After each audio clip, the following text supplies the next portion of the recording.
Bienvenue sur la capsule consacrée aux alcools. Donc c'est la suite du thème avec les alcanes.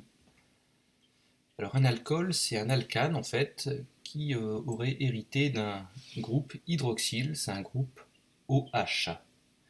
Et donc pour nommer un alcool, on va juste prendre le nom de l'alcane et on va juste remplacer le suffixe -ane par le suffixe -ol. Par exemple, ceci est un alcool puisqu'on a le groupe hydroxyle OH. Et donc comme il n'a que deux carbones, c'est de l'éthanol.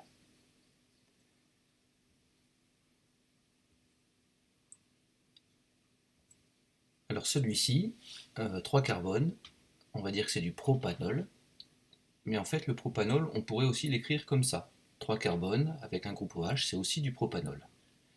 Alors pour pouvoir distinguer ces deux molécules, on va devoir numéroter la chaîne principale. Donc on numérote 1, 2, 3, même chose de l'autre côté. Et là donc on voit que le groupe hydroxyle ne se trouve pas sur le même carbone. Ici sur la première molécule, il est sur le carbone 1, donc on va écrire propane 1-ol. Au passage, notez que le E disparaît de propane. Et puis sur le deuxième, propane 2-ol, donc toujours les tirets de chaque côté du chiffre.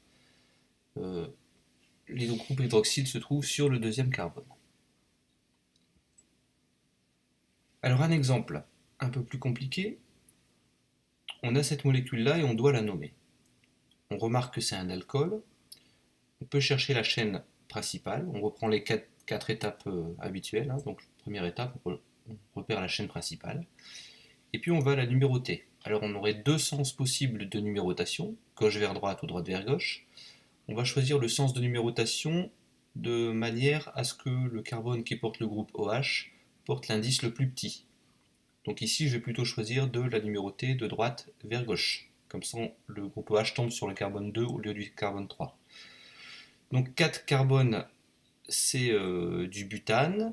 Comme le groupe OH est sur le carbone 2, ça sera du butane 2-ol. Et puis on a un groupe alkyle, CH3, qui est sur le carbone numéro 3, donc ça sera du 3-méthylbutane 2-ol. Concernant la miscibilité, en fait, quand on prend une molécule d'alcool, on peut la décomposer en deux parties, le groupe OH et la chaîne carbonée. Le groupe OH, ça sera la partie hydrophile de la molécule, c'est une partie qui adore l'eau. Et de l'autre côté, en jaune, la partie hydrophobe qui a horreur de l'eau. La partie en rose, la partie hydrophile, elle adore l'eau parce que l'atome d'oxygène est très électronégatif, comme vous le savez, et puis donc il va pouvoir être polarisé delta-. Ça va créer des liaisons hydrogènes avec des molécules d'eau. Donc des liaisons hydrogènes qui peuvent se créer entre le groupe OH et les molécules d'eau. Ces deux parties-là s'entendent bien, alors que les liaisons hydrogènes ne peuvent pas être créées de l'autre côté, parce qu'il n'y a pas d'atome électronégatif. Donc, certains alcools vont être très copains avec l'eau, c'est le cas de l'éthanol, qui est très miscible dans l'eau. Mais si on prend des alcools qui ont une chaîne carbonée beaucoup plus longue, ils seront beaucoup moins miscibles dans l'eau, parce qu'il y a une grande partie de la molécule qui sera hydrophobe. Et donc, cet alcool-là, donc ici il y a 6 carbones, donc ça sera de l'hexanol. L'hexanol est peu miscible dans l'eau. Vous retenez que plus la molécule sera longue, moins elle sera miscible dans l'eau. Un petit mot sur les températures de changement d'état. Alors dans les alcanes, il y a de nombreuses forces de Van der Waals qui s'exercent entre les molécules. Dans les alcools, ces forces de Van der Waals, elles existent aussi, mais en plus, il y a des liaisons H, puisqu'il y a l'oxygène qui est très électronégatif. Plus la molécule sera longue, et plus il faudra d'énergie pour s'opposer aux forces de Van der Waals, et donc séparer les molécules. Ça veut dire que plus une molécule sera longue, plus il faudra fournir d'énergie, donc plus sa température de changement d'état sera élevée. C'est vrai pour les alcools comme pour les alcanes.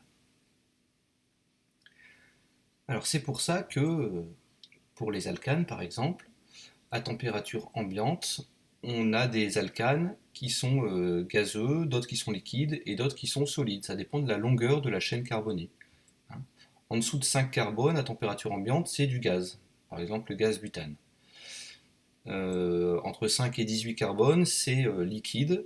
Et puis au-delà de 18 carbone, ben, on a quelque chose de solide. La chaîne carbonée est trop grande, donc beaucoup d'interactions de Van der Waals qui s'exercent entre les atomes des molécules.